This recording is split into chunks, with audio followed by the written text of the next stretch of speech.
Welcome to Logistics Unplugged. My name is Brian Blaylock, and I'm your host, and I'm happy to jump in today to all things logistics. So let's pull back the curtain, take a look under the hood, and have a great discussion. And I'm super excited to have my good friend Jonathan Swart, Senior Director of 3PL and Specialized Services at Blue Grace Logistics, joining me today.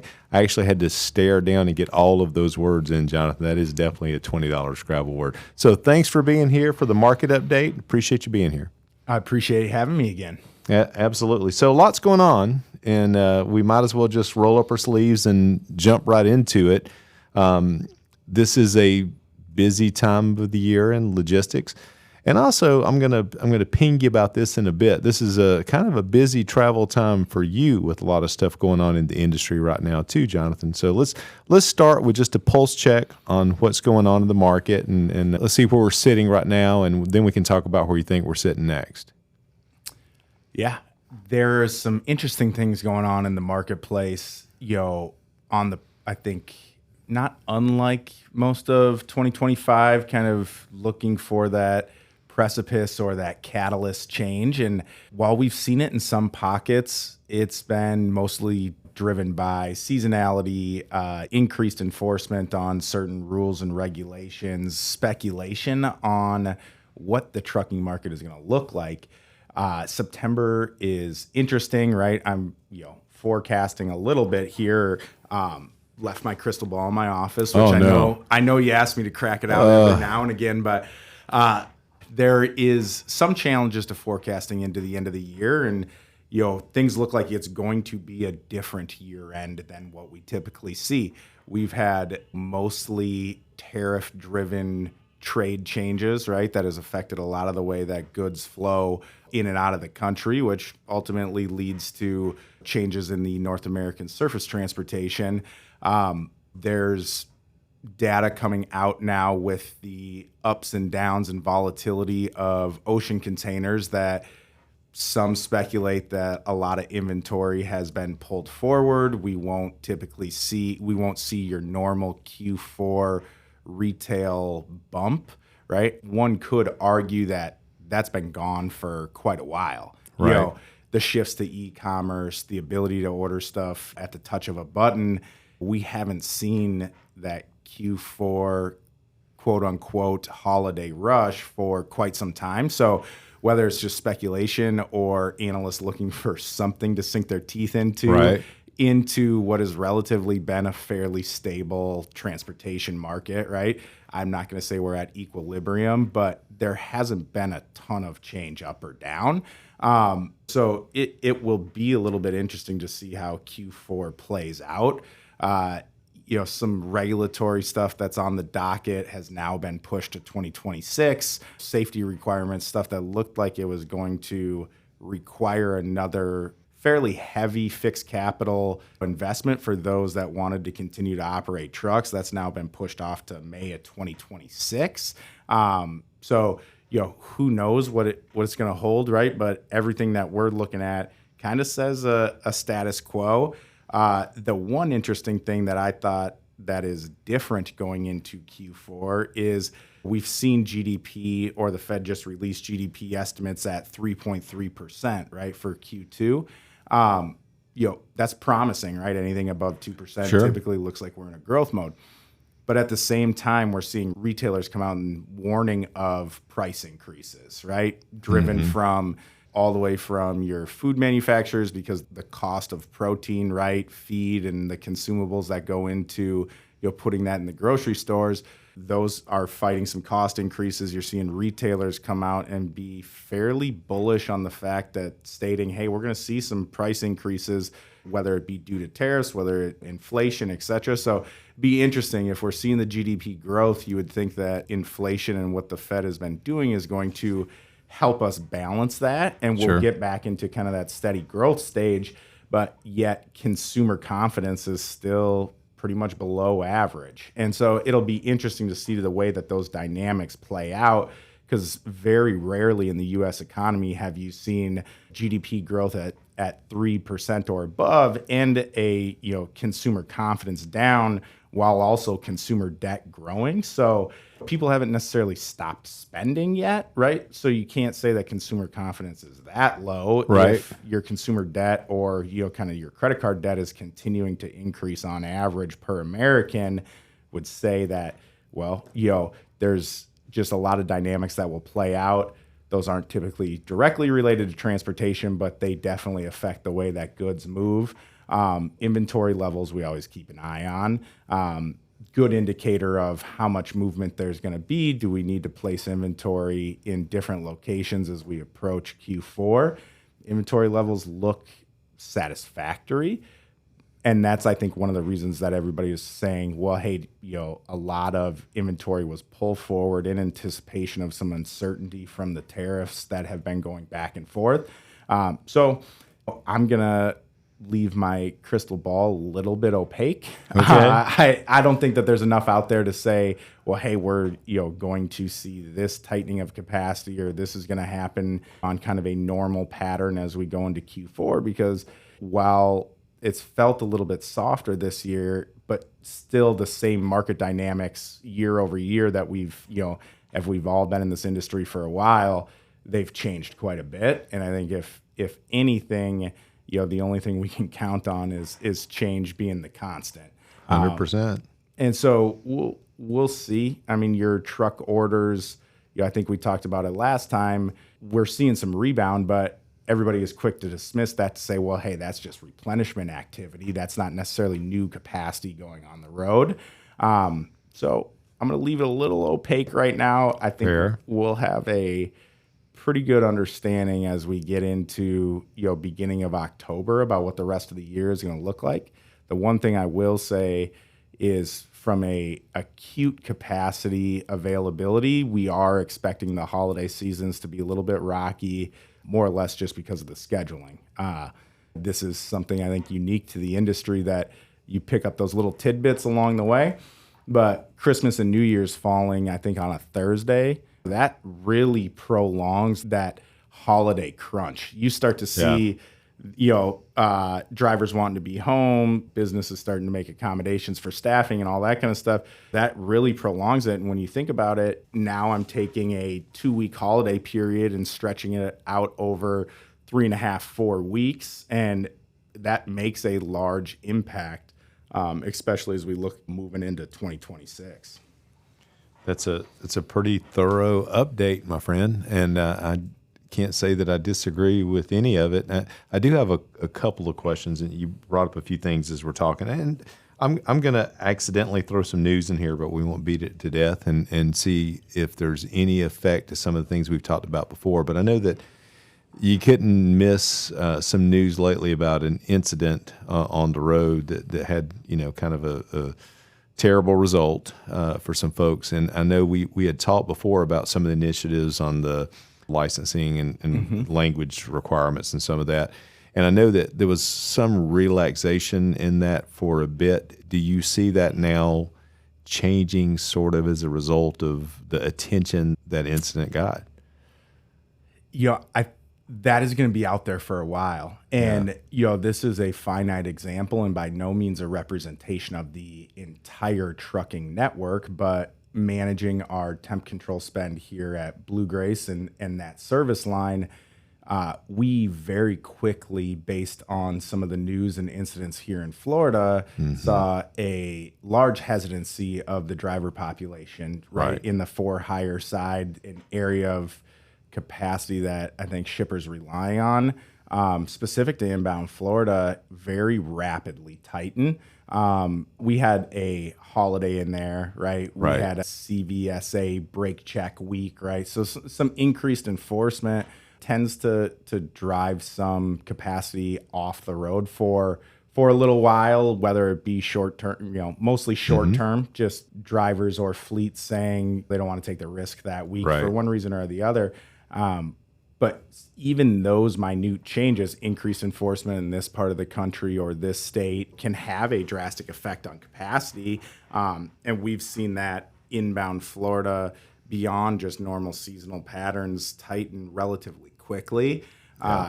There are some regulatory things around non-domiciled CDLs and states that have issued those, yet to be seen. Right. Like any other government regulation, it takes some time to see how much is it going to be enforced, what is that enforcement going to look like, how large of an effect it is going to have.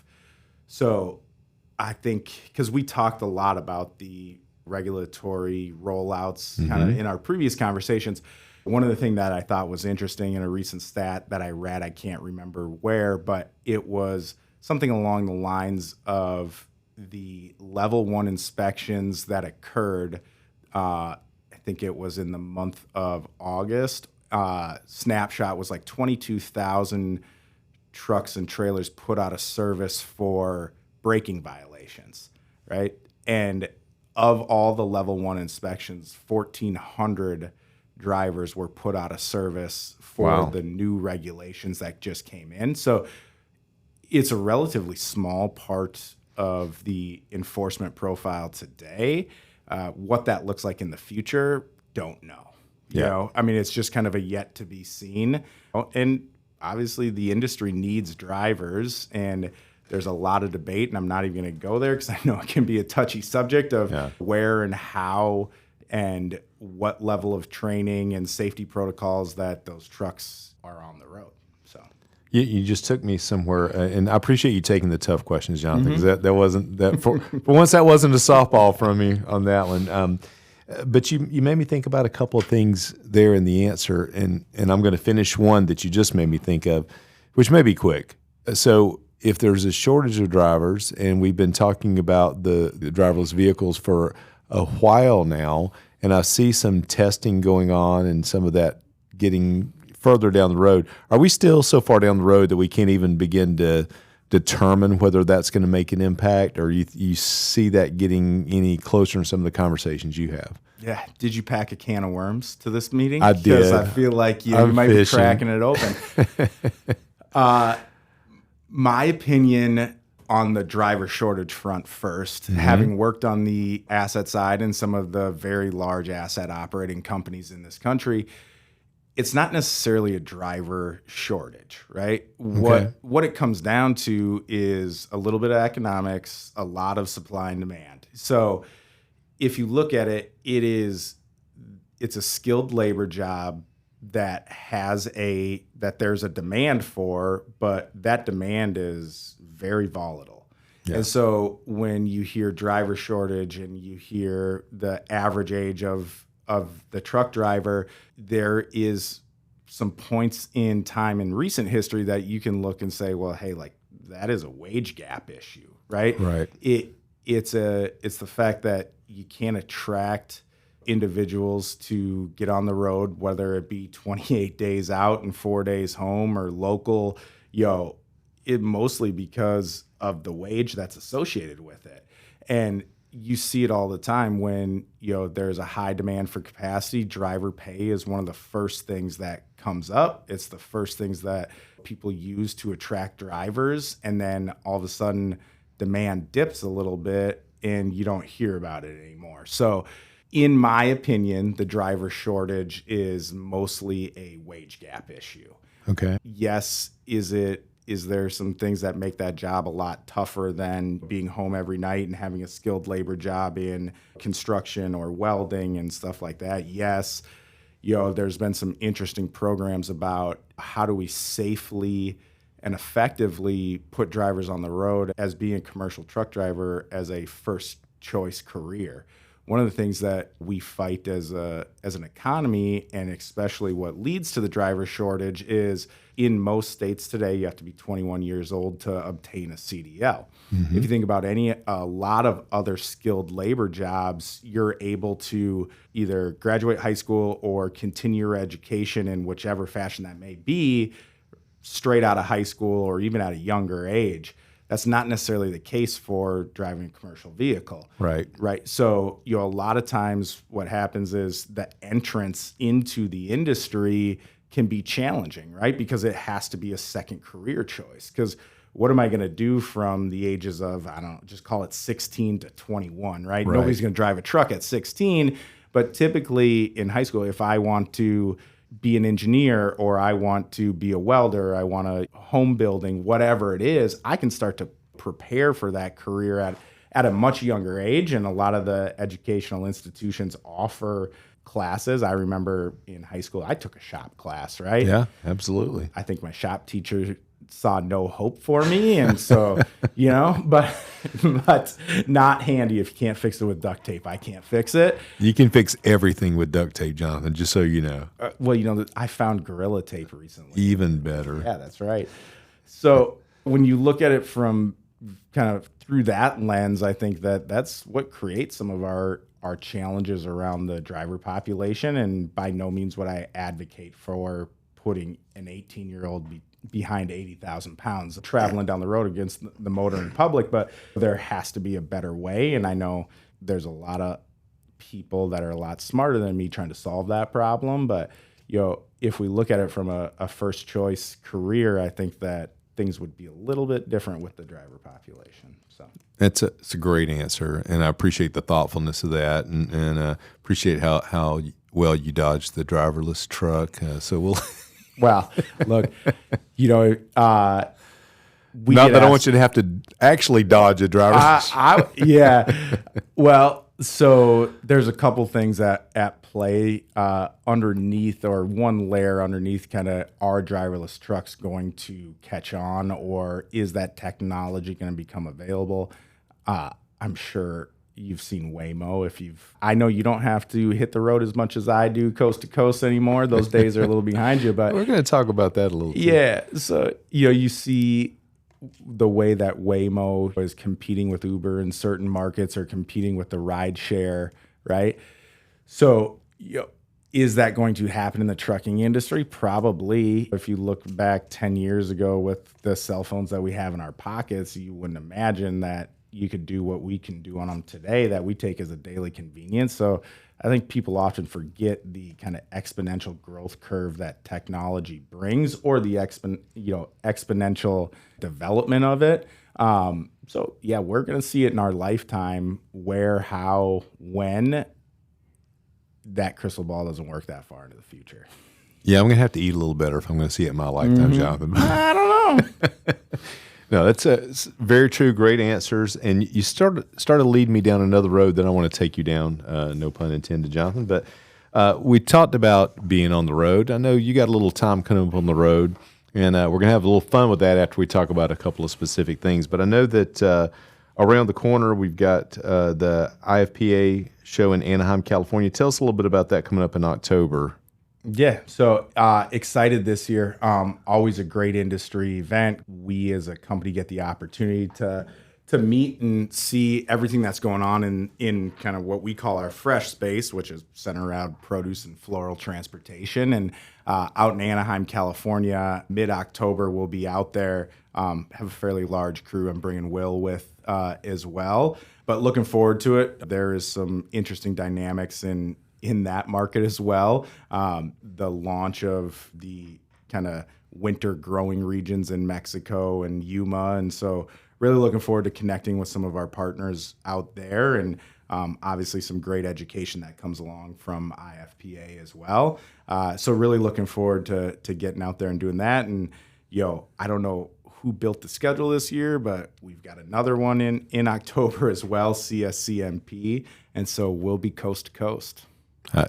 Coast to coast, I like it. So you're a traveling man on the road doing big things, and we're going to talk about that travel life here in a minute. But before we do, I've got another little sort of fun thing to do with you. As I look around the studio here and look at all the cool stuff that our producer Milvia and the team have put in this room, I see some comic heroes, some supply chain heroes and villains up on the walls here. And I know that a few of those villains are going to be there with you at the IFPA in Anaheim. So it got me thinking about villains and heroes, Jonathan. And so I'm going to have to put you to the task here. And so I know a little bit about you. So I'm sure that you grew up with a little bit of viewing of some of the action heroes and movies, and whether it's comic books or whether it's TV movies, whatever it is. Tell me about your top villain and your top hero. I'm gonna have to think about this for a minute. I think the villain one is easy for me. It's definitely the Joker, right? I like it. That character has changed over the years. I think all the way from the black and white days of TV to more recent, kind of that iconic figure. And Brian, you know me, I always have a obnoxious grin on my face. It's always been what I've identified. I was going to say, it's the come as you are villain for you on that one. Yeah. I like it. Well, we'll give you a minute on your hero. It's kind of funny as you're talking about the Batman thing. I'm a minute or two older than you, but I remember growing up and watching the old Batman series with Adam West on TV. And I will say my first major injury was throwing the towel around my neck as a cape and jumping off my grandmother's front porch, thinking that it was going to help me land carefully on the ground until I rolled that ankle pretty hard. So don't do that, kids at home. So we'll hold the hero out till you're ready. Feel free to interrupt whenever you want. I think I'm ready. Okay, we're ready. I think I'm going to go with the Hulk. I love it. Maybe a little underplayed hero out there, but, there's a lot to admire about the guy. I love it. The Hulk is a great side to that. And I'll tell you what, we'll use that as a teaser for the next time you on, because I got a couple of Hulk stories for you. So I got a few. That will give the people a reason to listen in next time. Some that are real life, real actor, and some that are just ridiculous, funny story from my previous life. So good stuff. Great education for everybody. Always great for me. And Jonathan, I always have a great time sitting and listening to you and understanding what's going on out there. So hopefully that lets everybody know a little bit about the market. That's a wrap for today. We'll see you next time on Logistics Unplugged. Appreciate it. Thank you, Brian.